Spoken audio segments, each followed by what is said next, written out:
धरती के गहरे अंदर आखिर क्या छिपा हुआ? इंसानों की पृथ्वी के केंद्र तक खोज बहुत ही सीमित। धरती के अंदर की दुनिया के बारे में सारी कल्पनाएं सब एक किताब Journey to the Centre of the Earth से आती। क्या सच में वहां वैसा ही है जैसा किताब में बताया गया, जहां पेड़ों जितने बड़े मशरूम के जीवाश्म और अजीबोगरीब तरह के फूल पौधे? उसका बड़ा भाई एक खोज के दौरान रहस्यमय तरीके से गायब हो, जिसकी वजह से रैम पिछले 10 सालों से एक ही सपना देखता है। हर बार एक ऐसी खाई आ जाती है जिसे पार करना नामुमकिन। उसका भाई उसका नाम पुकारते हुए गहराई में गिर जाता है। वह अपने भतीजे को उसके पिता की महान कहानियां सुनाता है। एक दिन एक किताब रैम का ध्यान खींचती है, जिसमें उसके भाई द्वारा किए गए सेंसर डेटा का पूरा रिकॉर्ड हो। तुलना करने पर पता चलता है कि डेटा आज के डेटा से बिल्कुल मेल खाता है, और साथ ही आइसलैंड का डेटा असामान्य मिलता है। वह अपने भतीजे के साथ आइसलैंड जाने का फैसला करता है। शायद वहां उसके पिता के गायब होने का कारण। सुरक्षित पहुंचने के लिए वह एक स्थानीय गाइड ढूंढते हैं। उसका नाम एरिक है और आइसलैंड के ज्वालामुखियों से अच्छी तरह परिचित है। सुबह होते ही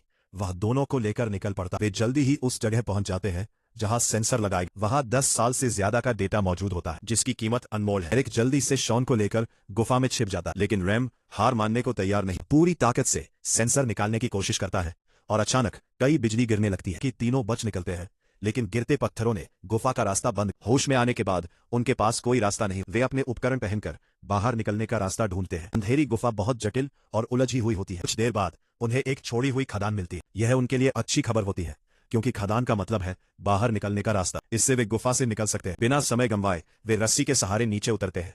यह 60 साल पुरानी छोड़ी हुई खदान होती है। एरिक पुराना जनरेटर चालू करता है और लाइट जलते ही पूरा इलाका रोशन हो जाता है। एरिक एक सही दिखने वाली पटरी चुनता से विश्वास होता है कि इसका अंत बाहर जाता होगा, लेकिन थोड़ी दूर जाकर उन्हें पछतावा होता, क्योंकि यह पटरी नीचे की ओर जा रही हो। तीनों तुरंत भागने लगते हैं, भूमिगत दुनिया में दौड़ती। कुछ देर बाद एक मोड़ उन्हें अलग कर देता है।